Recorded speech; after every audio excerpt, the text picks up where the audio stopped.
Ubisoft revealed their future plans this week, what we can expect during the next 12 months. We got updates on big upcoming titles, one has been delayed, and also what their tactic is moving forward. And maybe you already saw articles like this after that Ubisoft financial call about how Ubisoft is changing their strategy to focus on more high-end free-to-play games.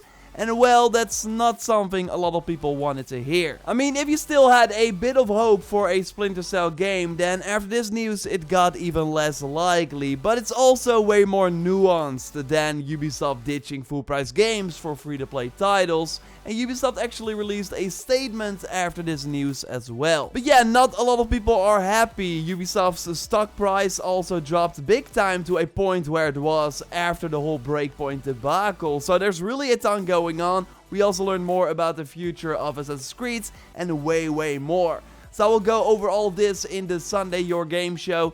We'll of course answer one of your questions at the end of the video as well. So if you like that, then a like on the video would really help me out. And let's go. Okay, let's start with Ubisoft's upcoming release slate. Skull and Bones was first planned for a release before the end of March 2022, but it has been delayed once again.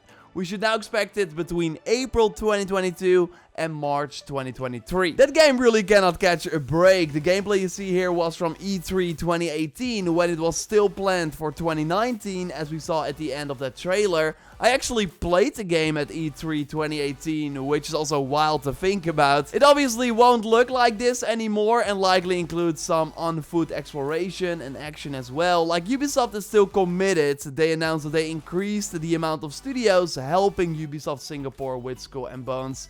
So there's a big team working on it. I'm curious if this means that they are skipping the planned E3 re-reveal. We are proud of the work we have done and we hope that you will be too when you see more of Skull and Bones at our comeback next year. And this was from a blog post in 2020. But yeah, with them delaying it further, I think Ubisoft will not show the game at their June 12th E3 show and instead focus on two titles that are more imminent: Rainbow Six Quarantine and Far Cry 6. And we see the Ubisoft Instagram page about the E3 event right here. I will of course be live reacting to it. And actually on the Instagram from the German Ubisoft account, they shared a brand new promotional image for Far Cry 6. Where we of course see that people love Anton Castillo, at least that is what he wants you to think. He's of course the main villain in the game.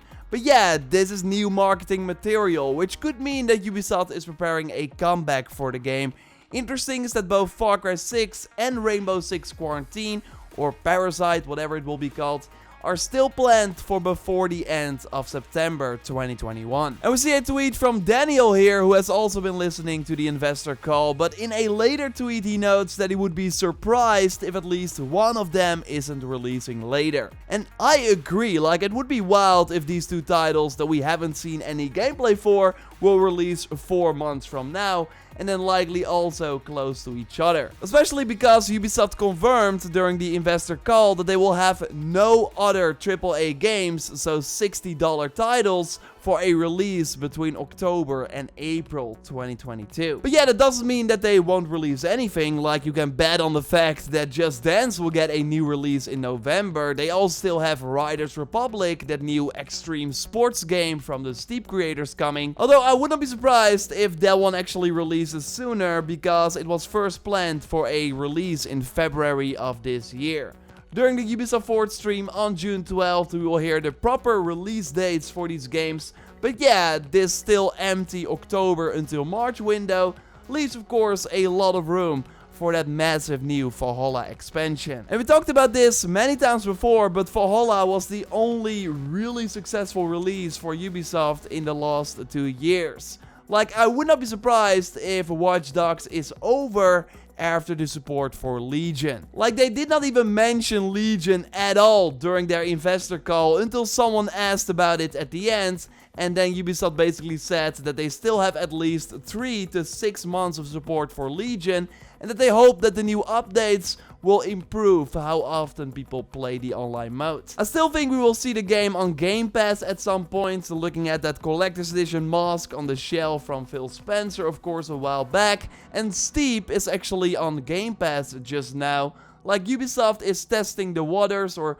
testing the snow. So yeah, I totally think that Immortals and Watch Dogs will come to Game Pass at some point, but overall I have very low hope for the future of Watch Dogs in general. So yes, the focus will be on Assassin's Creed instead, because that was actually the biggest contributor to the success of Ubisoft these last 12 months. They started their investor call press release by saying that there is a record performance for the Assassin's Creed franchise with a total yearly revenue up 50% versus the prior record set in 2012-2013. And during that period, we saw the launch of Assassin's Creed 3, still the best-selling Assassin's Creed game to date, but Valhalla is making more money thanks to DLC and microtransactions, and next to the release of Valhalla, Odyssey also still performed really well. Like, I would not be surprised if when this is all said and done, Odyssey turns out to be the most successful Assassin's Creed game ever. So yeah, not really weird that Ubisoft continues to focus on the RPG formula moving forward. This is what Ubisoft said about it during the call. What we see with Assassin's Creed is that we have a fantastic recipe, and that's why we decided to expand the post-launch program to make it the biggest, longest, and strongest we ever had on the franchise. And this, of course, referring to Valhalla, and we already knew this, but first they said stronger and longer than Odyssey, and now they say the biggest. And we, of course, had rumors about this third expansion, like they're once again really pushing that Valhalla is getting a ton more stuff. And I would not be surprised if it then releases in that October until March 2022 window, because again, they don't have much else. Okay, going back to the financial call. So we're really going for a great transformation and building on the RPG recipe and on strong playtime. So that's what we see for the franchise as a focus in the short term, notably in physical 2022 and beyond, so the coming 12 months. But we're also building a very strong, it says rung up in the article, but it's roadmap for the next 5 years for the brand. Okay, so we can expect a ton of Assassin's Creed stuff in the next 5 years, and one of those projects will be a big free-to-play experience. Ubisoft will build free-to-play versions of its biggest franchises, but also won't abandon paid AAA releases, is what Eurogamer writes. Like, what they announced for The Division is basically what is going to happen for other Ubisoft franchises as well. We see the timeline right here with Heartland next up, and Heartland is going to be a free-to-play game set in the Division universe, planned for a release before April 2022. And we only have this image of the game so far. Also, quick side note, it says a Ubisoft original, and that's what we will see for games being made by Ubisoft Studios moving forward. So going back to that timeline, we all see a mobile game, a novel, a Netflix film. Like, this is Ubisoft's tactic to expand the universe of their bigger games. In their investor call, they said they learned from Hyperscape, are learning from Brawlhalla and Roller Champions, and we think that it's now time to come with high quality free-to-play games across all our biggest franchises, across all platforms. Division Heartland and Roller Champions, and maybe more unannounced free-to-play games that we don't know about, although I think they will stick with those two, will mark year one of their free-to-play initiative. They also do not expect like big profits from those titles yet, but it should really be the start, and I would not be surprised if Assassin's Creed is already up maybe next year. And I could see them bring back the multiplayer from, for example, Unity in a free-to-play project. I don't think the competitive multiplayer would make a lot of sense, but I'm really curious what a free-to-play Assassin's Creed will look like. For Far Cry, I could see like an arcade free-to-play spin-off. I think there's quite a lot you can do with that. But I also understand the overall concern of Ubisoft moving in this direction. Ubisoft did release a statement to different outlets saying that we are excited to be investing more in free-to-play experiences. However, we want to clarify that this does not mean reducing our AAA offering. Like, of course, we're gonna see full-price Assassin's Creed games moving forward. They would be stupid not to do that. Or the upcoming Star Wars game or the Avatar project is totally going to be full-priced as well. And sure, those games will always exist, but let's say that the free-to-play Assassin's Creed game is going to be very popular, like Warzone level popular. I really think that will have an impact on Ubisoft's AAA output. And we're already seeing that with Warzone, like you have this team that made the Spyro remaster, they also did Crash 4. Crash 4 did not set the world on fire, so now the team is working on Warzone content instead. And I think Ubisoft will be like this as well. Hey, this big team can make a new Watch Dogs game, which will be a huge risk, or they can work on content for this free-to-play successful Assassin's Creed game instead.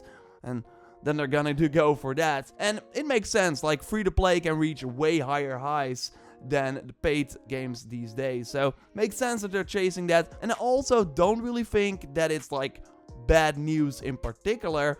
This could help Ubisoft broaden their audience, like that's what they say is also the reason behind this. And that could mean more resources towards the franchises we like, so hopefully better games in the end as well.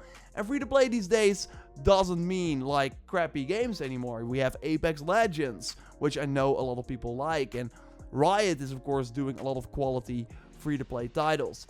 Division Heartland will be very interesting, even if you're not a Division fan, just to see what a AAA free-to-play game in a familiar Ubisoft franchise will look like. Like, how are the microtransactions? Will they be even worse because it's free-to-play, right? It will be really fascinating, and if this doesn't work out, then they will just go back to the premium AAA games. Like, then they will go back to what worked for them. That's how it always goes. But that is of course the thing though, what if it doesn't work? And that is why Ubisoft stock is so low right now, because they haven't shown that they can do this. Their previous free-to-play game, Hyperscape, is dead. Like, they did not even mention it during the investor call. I don't think they will invest any more in that. So they're basically saying, hey, that 3 to 4 AAA games each year that we did, that worked out real well, we're not gonna do that really anymore. We're instead going to focus on the free-to-play market, which we just don't really know about, which we aren't really successful in. So I get why people are skeptical, so they really have to prove themselves. But yeah, I mean, you have to take risks, so I'm curious how it all plays out. Overall, right now, I'm just interested in Far Cry 6 and more Valhalla content. Like, what does this even bigger post-launch look like? Maybe we will see that during the Ubisoft Forward event already. Of course, let me know what you think in the comments down below. You can also leave a question in the comments down below, which you will then answer in the next Sunday video. Last week I got a question from Robert talking about Beyond Good and Evil 2, like what is going on with that game. They only said that it's still in development, so really with Skull and Bones being moved as well, Avatar likely coming next year, because that is when the second movie is finally planned. I would not be surprised if Beyond Good and Evil is even further away. Like, what happened with Skull and Bones, where the creative director left in 2018, happened with Beyond Good and Evil 2 last year. So, if they're going through this transformation right now, it will likely be a while before we see it, and they can better shut up about it and really like talk about it again when they actually have something. But yeah, it's getting a kind of a meme at this point, Beyond Good and Evil 2. I'm sure we'll get some more news as we get closer to that June 12th E3 press conference date about future Ubisoft titles. I'll of course let you know here once we know more, so totally subscribe for more of these Sunday videos, Assassin's Creed Valhalla videos, and way more. A like on the video would really help me out, and totally check out my previous video on some other secret games that I still expect to be announced really soon, or that they might launch this year. You can watch that by clicking on the screen. For now, I will speak to you next time, and goodbye.